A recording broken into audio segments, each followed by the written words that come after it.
Je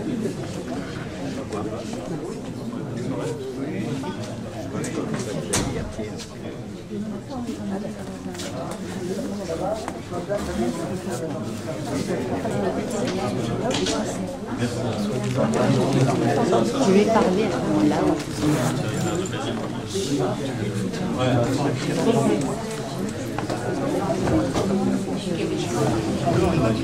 Bien, chers amis, si vous voulez bien, on va commencer. Vous savez que la communauté de la synagogue du quartier latin a démarré depuis quelques années un cycle de conférences qui s'appelle « Est-ce que c'est bon pour nous ?» Et dans la série « Est-ce que c'est bon pour nous ?» il était important de revenir sur une affaire qui, à mes yeux, est très importante et qui marquera pendant longtemps le combat de l'information entre Israël et, bien sûr, ses voisins.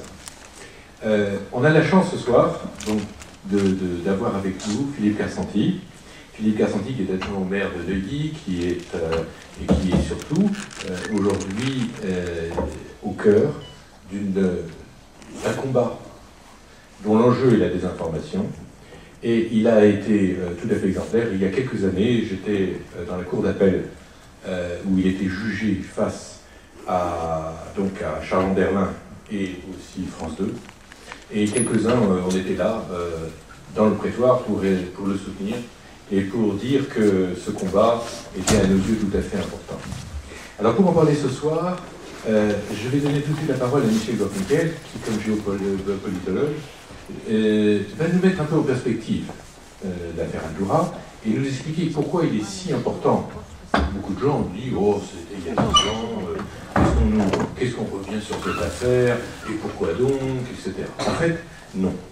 En fait, cette affaire, elle est importante, elle est symbolique, et il est important qu'on revienne dessus. Et je voudrais que, en quelques mots, Michel nous mette en perspective l'affaire Al-Doura, nous dise comment encore, il y a quelque temps, vous avez tous vu cette jeune fille dont on nous disait qu'elle avait été tuée par des gaz lacrymogènes israéliens, etc. Et on a découvert que ce n'était pas du tout le cas. Je vous rappelle l'affaire de Jenin, etc. Donc en fait, il y a un vrai comportement, une vraie guerre sur l'information.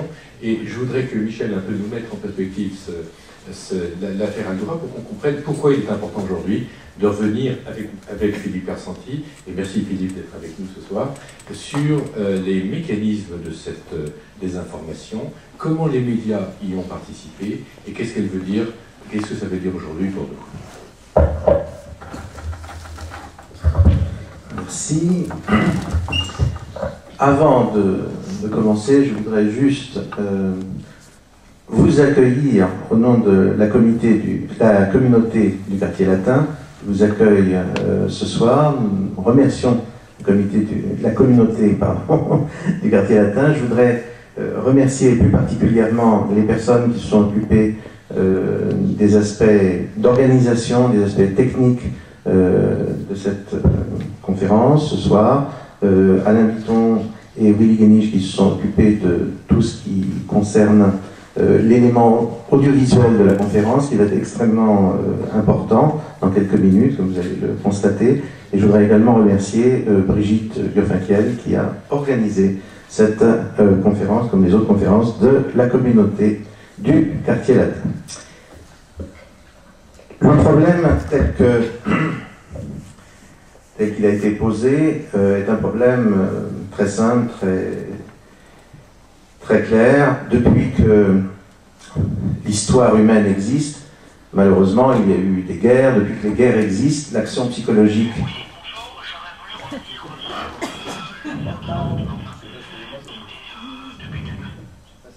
Les podcasts qui sortent de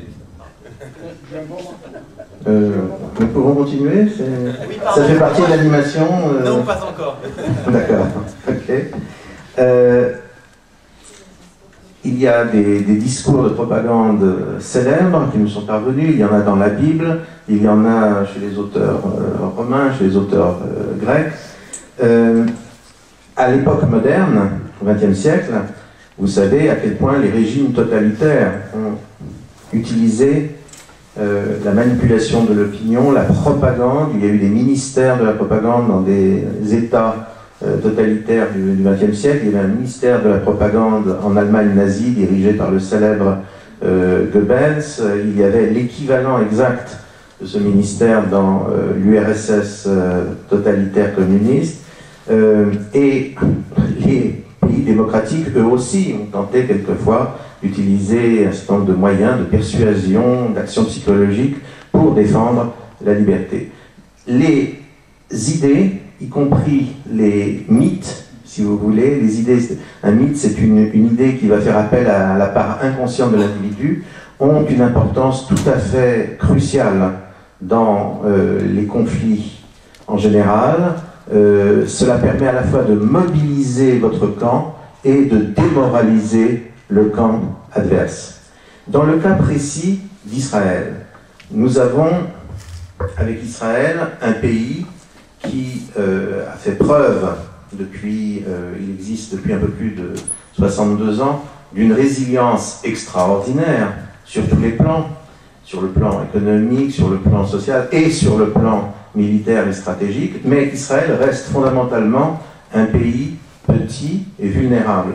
Et donc les ennemis d'Israël ou les puissances qui ont un intérêt à utiliser la lutte contre Israël pour d'autres fins, ces ennemis d'Israël sont dans si vous voulez, une situation très tentante vis-à-vis de ce pays, c'est-à-dire que comme il est vulnérable, on peut lui faire la guerre, comme on peut lui faire la guerre de façon crédible, plus on lui fera la guerre, plus cela pourra être utile de diverses manières. Et pour faire la guerre à Israël, on utilise un certain nombre de mythes. On utilise d'abord, et avant toute chose, des mythes très anciens qui sont liés au peuple juif. Le peuple juif est pratiquement le peuple le plus ancien de l'histoire du monde.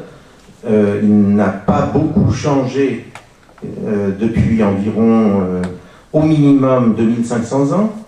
C'est tout à fait considérable dans l'histoire du monde. Si vous reportez 2500 ans en arrière, vous avez des juifs déjà qui emploient la même langue, l'hébreu, qui écrivent les mêmes textes, qui les lisent et qui ont à peu près les mêmes problèmes géopolitiques avec leurs voisins et avec d'autres civilisations.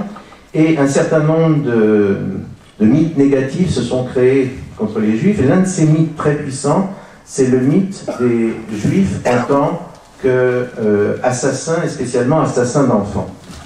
Et cette mythologie du crime rituel, cette mythologie du massacre des innocents, cette mythologie il y a aussi l'idée du déicide qui est quelque part derrière, toutes ces mythologies sont à l'arrière-plan de la plupart des cultures du monde et peuvent être réactivées très facilement. Lorsque les pays arabes, lorsque l'organisation appelée, enfin les différentes organisations nationalistes palestiniennes, arabes palestiniennes, ont mis en place une véritable guerre psychologique, guerre de propagande contre Israël, ils ont manipulé ces mythes, ils les ont manipulés vis-à-vis de leur propre audience, ils les ont manipulés vis-à-vis des audiences occidentales, ils les ont également manipulés vis-à-vis des consciences israéliennes et juives. Les Juifs et les Israéliens, pour un certain nombre de raisons, peuvent être eux-mêmes se poser des questions si on leur dit « mais vous avez tué des enfants innocents ». Cela renvoie d'une autre manière à beaucoup de questions qui sont encore une fois plus inconscientes, subconscientes qu'autre chose. Il y a 10 ans, la deuxième intifada éclate en Israël. Un reportage le 28 septembre est diffusé sur une chaîne publique française, dont Yves Cassanti va nous parler dans quelques instants. Ce reportage est diffusé dans le monde entier. Ce reportage est diffusé gratuitement dans le monde entier. Généralement, une télévision cherche à vendre un reportage intéressant. Cette fois-là, elle distribue ce reportage dans le monde entier. Peu à peu, un certain nombre de personnes qui se repassent ces images pour essayer de les comprendre commencent à déceler des contradictions. Un débat s'ouvre. Ce débat est pris très au sérieux dans un certain nombre de pays au monde. Il y a des pays, par exemple un pays de l'Union européenne, l'Allemagne, où une chaîne de télévision qui a exactement le même statut que la chaîne française, nous allons parler dans quelques instants. Une chaîne allemande, au moins pose la question, ouvre un débat. On verra toutes sortes de débats médiatiques au plus haut niveau qui vont être ouverts dans l'ensemble des pays libres, dans l'ensemble des pays occidentaux, des pays libres. Et en France, il va se passer quelque chose d'extraordinaire, c'est que cette télévision, il s'agit de France 2, c'est une télévision publique française, donc théoriquement dépendante de nous, des citoyens. Cette chaîne va refuser le débat et va réagir en poursuivant ceux qui posent des questions. Essayez d'imaginer, pour transposer un peu la situation, essayez d'imaginer que les personnes qui dénoncent les effets du fameux médicament Mediator, ou que les personnes qui ont été empoisonnées dans l'affaire du sang empoisonné, imaginez que ces personnes qui exigent un débat sur ces questions soient poursuivies en justice. C'est ce que France 2 va faire contre un certain nombre de gens qui en France se posent des questions. Philippe Carsanti est l'une des personnes qui, dès le début, pose le problème, demande un débat. Il fait l'objet, comme d'autres personnes, de poursuites en justice. Il gagne les procès. Il a, à travers ces combats très difficiles, réussi à se faire entendre un certain nombre de personnes. Peu à peu, l'affaire, même en France, devient une affaire très importante sur le fonctionnement des médias dans un pays démocratique. Et je crois donc qu'il y a à la fois un dossier noir. Le dossier noir, c'est comment un document dont il y a de fortes raisons de penser que c'est un faux et un faux délibéré a pu être diffusé dans les conditions où il a été diffusé. Et deuxièmement, il y a l'histoire, la saga, si vous voulez, de la contre-investigation pour dénoncer cette affaire. Je crois que nous allons ce soir vraiment entendre une histoire passionnante et voir des choses tout à fait exceptionnelles.